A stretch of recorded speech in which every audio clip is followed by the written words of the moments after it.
نیکیوں کے اس موسم بہار رمضان المبارک میں ضرورت ہے کہ ہم انسانیت کی سب سے عظیم ہستیاں انبیاء کرام کے قصے سنیں تاکہ ان کی روشنی میں ہم اپنی زندگی میں سدھار لا سکیں۔ تو آئیے سنتے ہیں پروگرام نبیوں کے قصے۔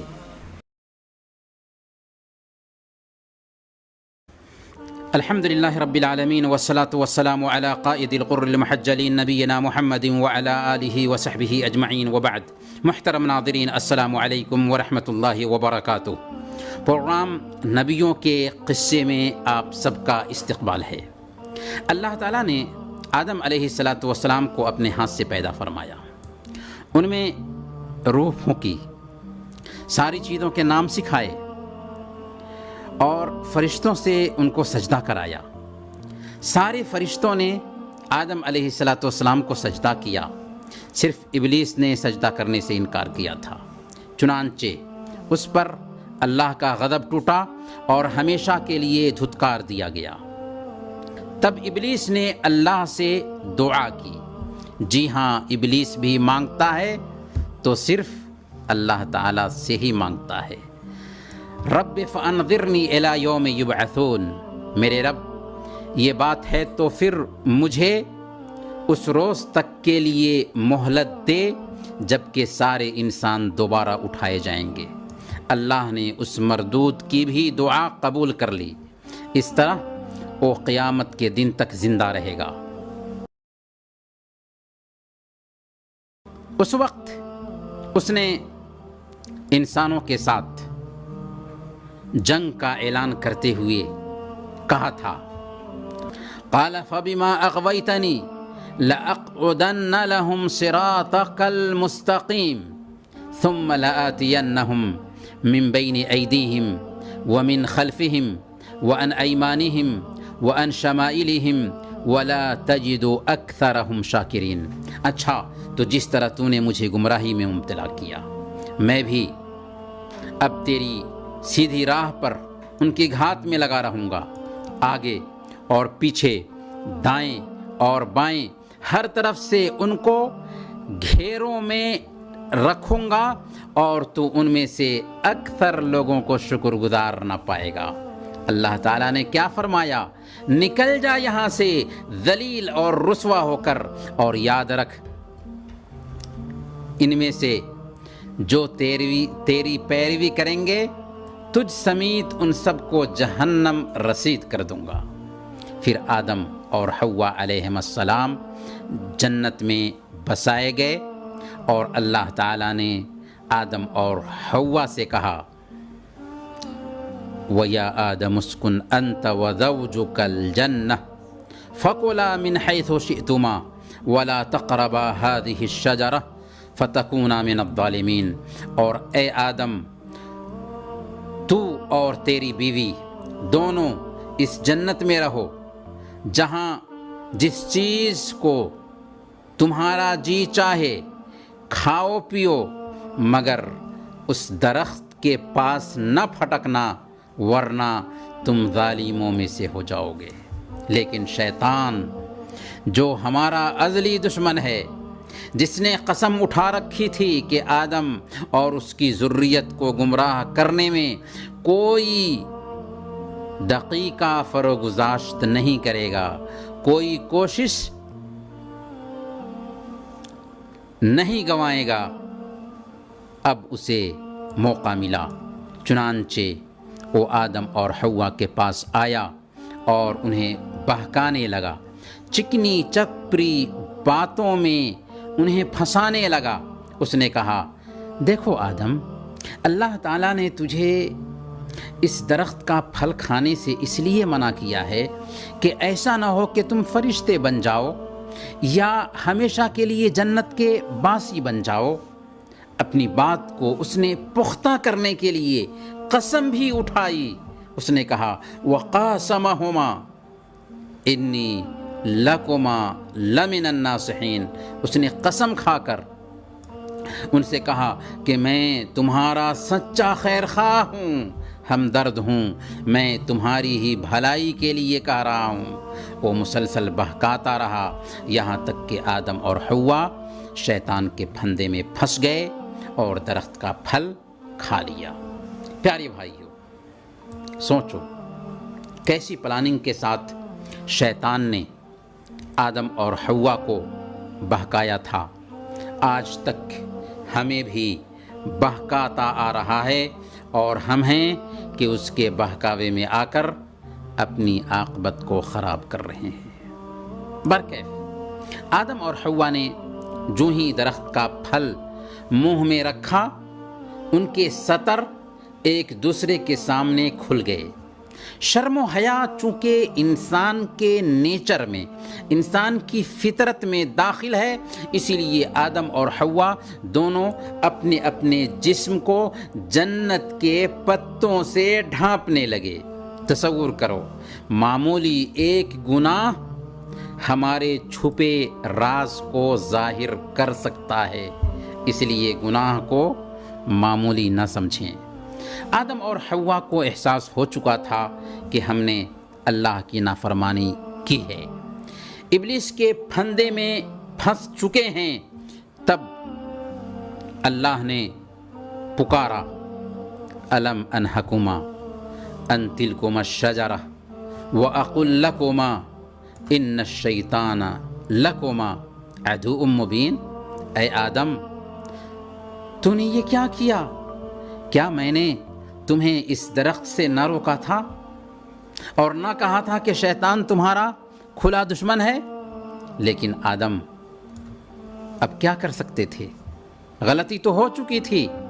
اللہ نے اس غلطی کے سزا کے طور پر آدم اور حوا دونوں کو جنت سے محروم کر دیا اور دکھوں کی جگہ زمین پر آباد کیا۔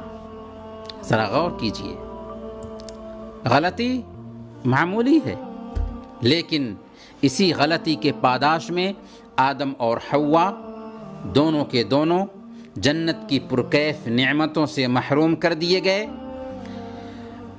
اور دھرتی پر اتار دیے گئے۔ اب اگر ہم اسی جنت میں جانے کے خواہش مند ہیں تو کیا گناہوں پر گناہ کر کے اس جنت میں جا سکتے ہیں؟ قطعاً نہیں۔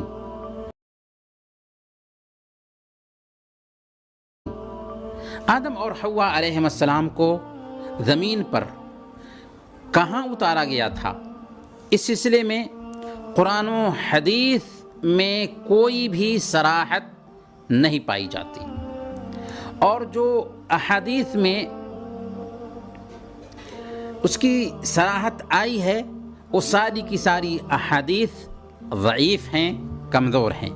البتہ بعض سلف سے اس طرح کے اقوال ضرور منقول ہیں جسے انہوں نے اہل کتاب سے اخذ کیا ہوگا۔ اس کے باوجود بھی ان کے بیچ اختلاف پایا جاتا ہے کہ آدم علیہ السلام کس جگہ پر اتارے گئے تھے۔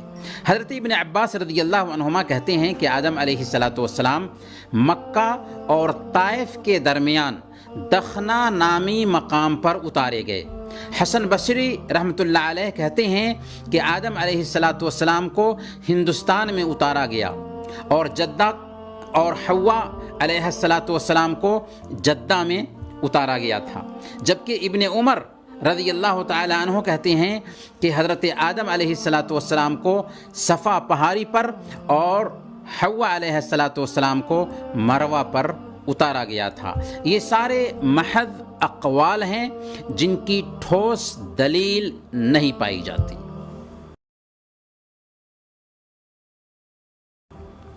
آدم علیہ السلام زمین پر اتر چکے تھے اور غلطی پر شرمندہ، نادم اور پشیمان تھے، لیکن معافی کیسے مانگیں سمجھ میں نہیں آ رہا تھا۔ اللہ رب العالمین نے کچھ کلمات سکھائے، چنانچہ ان کلمات کے ذریعہ آدم علیہ السلام نے دعا کی۔ وہ کلمات کیا تھے؟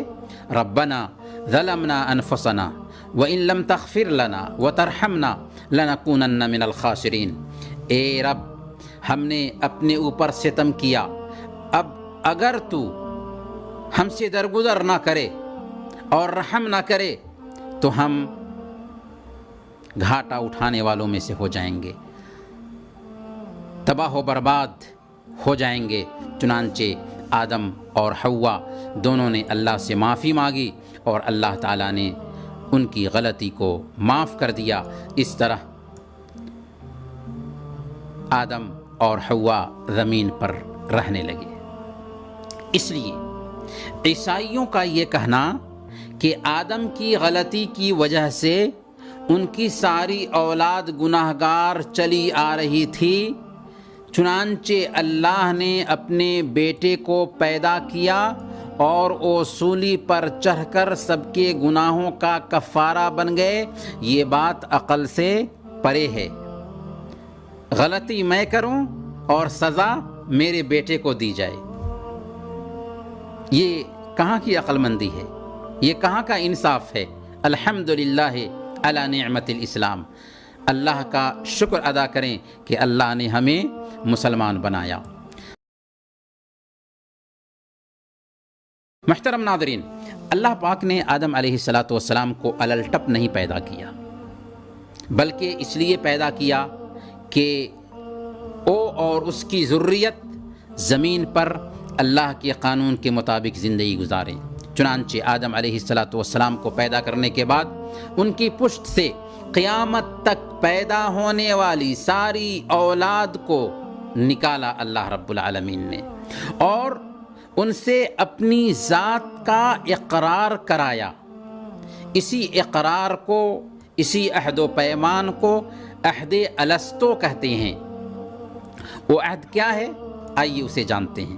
مسند احمد کی روایت ہے، اللہ کے نبی صلی اللہ علیہ وسلم نے ارشاد فرمایا، اللہ تعالیٰ نے آدم علیہ السلام کی اولاد سے نعمان یعنی مقام عرفات پر عہد لیا۔ اللہ تعالیٰ نے قیامت کے دن تک پیدا ہونے والی اولاد کو ان کی پیٹھ سے نکالا، انہیں اپنے سامنے چیونٹیوں کے جیسے بکھیر دیا، پھر ان سے براہ راست بات کرتے ہوئے اللہ تعالیٰ نے کہا، جیسا کہ اللہ پاک نے خود سورہ اعراف میں بیان فرمایا ہے، الستو بربکم، اے آدم کی ساری اولاد، کیا میں تمہارا رب نہیں ہوں؟ انہوں نے کہا، ضرور آپ ہی ہمارے رب ہیں، ہم اس پر گواہی دیتے ہیں۔ تب اللہ نے ان کے سامنے اپنی حجت پوری کرتے ہوئے فرمایا، ان تقولوا یوم القیامت انا کنا عن ھذا غافلین او تقولوا انما اشرک آباؤنا من قبل وکنا ذریة من بعدہم افتہلکنا بما فعل المبطلون۔ ابھی تو تم اقرار کر رہے ہو، لیکن کہیں تم قیامت کے دن یہ نہ کہہ دینا کہ ہم تو اس سے بے خبر تھے، یا یہ نہ کہنے لگ جاؤ کہ شرک کی ابتدا تو ہمارے آبا و اجداد نے کی تھی اور ہم بعد کو ان کی نسل میں پیدا ہونے والے لوگ تھے، پھر کیا تو اے اللہ ان کے قصوروں کے بدلے ہمیں پکڑ رہا ہے؟ جو غلط کار لوگ تھے، جو غلطیاں کرنے والے تھے، یہ اس بات کا اصل میں اعلان تھا کہ قیامت کے دن تک پیدا ہونے والی اولاد کا دین اسلام ہی ہوگا، ایک ہی دین ہوگا جس کا معاہدہ اللہ پاک نے آدم کے بیٹوں سے کیا تھا۔ اللہ تعالیٰ نے صرف اس اقرار پر بس نہیں کیا کہ اپنے وجود کا اقرار کرا لیا اولاد آدم سے اور بس، بلکہ اللہ تعالیٰ نے آدم علیہ السلام کی ہدایت اور ان کی اولاد کی ہدایت کے لیے رہنمائی بھی بھیجی۔ چنانچہ آدم علیہ السلام سے اللہ تعالیٰ نے فرمایا، دیکھو آدم، اسی عہد و پیمان کی یاد دلانے کے لیے تیرے اور تیری اولاد کے پاس ہر دور میں میری ہدایت آتی رہے گی۔ جو اس کی پیروی کرے گا وہ گمراہ نہ ہوگا، اور جو اس سے منہ پھیرے گا وہ دنیا اور آخرت میں ذلیل اور رسوا ہوگا۔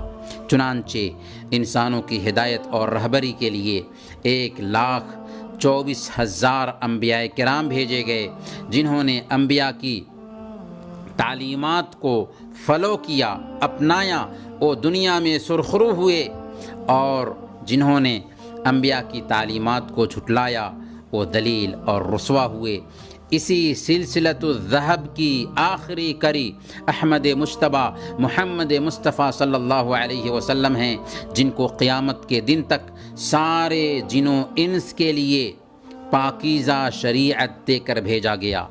یہی وہ دین فطرت ہے جس پر ہر انسان کی پیدائش ہوتی ہے۔ یہ الگ بات ہے کہ ماں باپ کی غلط تربیت کی وجہ سے بچہ یہودی بن جاتا ہے، عیسائی بن جاتا ہے، مجوسی بن جاتا ہے، ہندو بن جاتا ہے، الگ الگ دھرموں کو اپنانے والا بن جاتا ہے۔ محترم ناظرین، کیا آپ جانتے ہیں کہ اس دھرتی پر سب سے پہلا خون کیسے ہوا؟ اللہ پاک نے حضرت آدم علیہ السلام اور حوا علیہ السلام سے نسل چلائی، جن کی اولاد بہت زیادہ پھیل گئی۔ انہی میں سے حابیل اور قابیل آدم علیہ السلام کے 2 بیٹے تھے۔ حابیل نیک طبیعت کا تھا اور قابیل بری طبیعت کا تھا۔ ایک مرتبہ حابیل اور قابیل دونوں بھائیوں نے اللہ کے لیے نذر، قربانی اور صدقہ پیش کیا۔ حابیل کی قربانی قبول ہو گئی اور قابیل کی قربانی رد کر دی گئی، جس سے قابیل حسد کا شکار ہو گیا، یہاں تک کہ غصہ میں ایک دن کہنے لگا حابیل سے کہ میں تجھے قتل کر دوں گا۔ حابیل نے کہا اگر تم مجھے قتل کرنے کے لیے ہاتھ اٹھاؤ گے تو میں تیرے قتل کی طرف ہرگز ہاتھ نہیں اٹھاؤں گا، مجھے اللہ کا ڈر ہے، میں تو چاہتا ہوں کہ میرا گناہ اور اپنا گناہ اپنے سر پر رکھ لے اور دوزخیوں میں شامل ہو جائے۔ ظالموں کا یہی بدلہ ہے۔ اس نصیحت کا قابل پر کچھ بھی اثر نہ ہوا اور وہ اپنی خواہشات کے پیچھے پڑا رہا، یہاں تک کہ اس نے اپنے سگے بھائی کا خون کر دیا۔ یہ دنیا کا پہلا قتل تھا جس کا ارتکاب قابل نے کیا تھا، اور نہایت سخت جرم تھا۔ اسی لیے صحیح بخاری اور مسلم کی روایت ہے، اللہ کے نبی صلی اللہ علیہ وسلم نے ارشاد فرمایا لا تقتل نفس ظلما الا كان على ابن آدم الاول كفل من دمها لانه كان اول من سن القتل۔ جو قتل بھی ظلمن ہوتا ہے، قاتل کے ساتھ اس کے خون ناحق کا بوجھ آدم علیہ السلام کے اس پہلے بیٹے پر بھی ہوتا ہے، کیونکہ پہلا وہ شخص ہے جس نے قتل کا کام شروع کیا۔ محترم ناظرین، قابیل جرم کر گزرا، اپنے بھائی کی جان لے لی، لیکن چونکہ یہ دنیا کا پہلا قتل تھا اس لیے وہ فکر مند بھی تھا کہ اس کی لاش کا کرے تو کیا کرے۔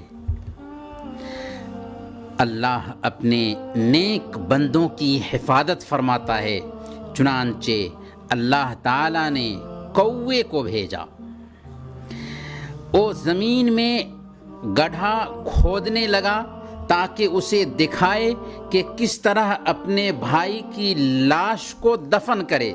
اب اس کی آنکھ کھلی، عقل آئی، شرمندہ ہوا اور کہنے لگا یا ویلتا اعجزت ان اکون مثل هذا الغراب فاواری سوءة اخی فاصبح من النادمین۔ ہائے افسوس، کیا میں ایسا کرنے سے بھی عاجز آ گیا کہ اس کوے کی طرح اپنے بھائی کی لاش کو دفنا دیتا؟ پھر وہ بڑا ہی پشیمان اور شرمندہ ہوا۔ اس طرح قابیل کو اللہ تعالیٰ نے کوے کے ذریعہ سکھایا کہ کیسے اپنے بھائی کی لاش کو دفن کرے۔ چنانچہ اس نے قبر کھودا اور اپنے بھائی کو دفن کر دیا۔ قابیل کو اس قتل کی سزا کیا ملی؟ روایات میں آتا ہے، حضرت مجاہد رحمۃ اللہ علیہ فرماتے ہیں کہ جس دن قابیل نے اپنے بھائی کو قتل کیا اسی دن اس کو سزا مل گئی، چنانچہ اس کی پنڈلی اس کی ران سے چپک گئی۔ اس طرح اسے دوسروں کے لیے بھی عبرت کا سامان بنا دیا گیا۔ محترم بھائیو، اللہ تعالیٰ نے حابیل کے قتل ہونے کے بعد آدم علیہ السلام کو ایک بیٹا دیا جس کا نام آدم علیہ السلام نے شیث رکھا، جس کا مطلب ہوتا ہے اللہ کا دیا ہوا تحفہ۔ شیث علیہ السلام حابیل کا بالکل نعم البدل ثابت ہوئے تھے۔ جب آدم علیہ السلام کی وفات کا وقت قریب ہوا تو انہوں نے شیث علیہ السلام کو وصیت کی، عبادات کی تعلیم دی اور بتایا کہ ایک طوفان آنے والا ہے۔ 1000 کی عمر میں جمعہ کے دن آدم علیہ السلام کی وفات ہوئی۔ فرشتوں نے انہیں غسل دیا، کفن پہنایا، خوشبو لگائی، قبر کھودی، نماز جنازہ ادا کی اور قبر میں رکھ کر اوپر سے مٹی ڈال دی۔ پھر انہوں نے کہا، یعنی فرشتوں نے کہا کہ آدم کے بیٹو تمہارے لیے بھی یہی طریقہ ہے، یعنی دفن کرنے کا طریقہ۔ آدم علیہ السلام کی وفات کے 1 سال بعد حوا علیہ السلام بھی دنیا سے چل بسی۔ محترم ناظرین، یہ ہے آدم علیہ السلام کا قصہ، جس سے ہمیں بہت سارے فوائد ملتے ہیں، حاصل ہوتے ہیں۔ اس میں ہمیں انسان کی تعظیم اور تکریم کا پتہ چلتا ہے کہ اللہ نے اپنے ہاتھ سے آدم علیہ السلام کو پیدا کیا، آدم علیہ السلام کو بنایا، ان کے اندر روح پھونکی، چیزوں کے نام سکھائے اور فرشتوں سے سجدہ کرایا۔ اس میں ہمیں تکبر کے برے انجام کا بھی پتہ چلتا ہے کہ کیسے ابلیس لعین فرشتوں کی صفوں میں رہا کرتا تھا، لیکن جب اس نے آدم علیہ السلام کو سجدہ کرنے سے انکار کیا، تکبر کیا، گھمنڈ کیا، تو ہمیشہ کے لیے ذلیل، خار اور ملعون قرار پایا۔ اس سے ہمیں یہ بھی سمجھ میں آتا ہے کہ شیطان انسان کا ازلی دشمن ہے، جو ہر طرح کا بھیس بدل کر ہمیں گمراہ کرنا چاہتا ہے۔ اس لیے ہمیں چاہیے کہ شیطان کو اپنا دشمن سمجھیں اور اس کے فریب سے ہمیشہ ہوشیار رہیں۔ اس قصے سے ہمیں یہ بھی سبق ملتا ہے کہ گناہ کا اثر بہت ہی گہرا ہوتا ہے۔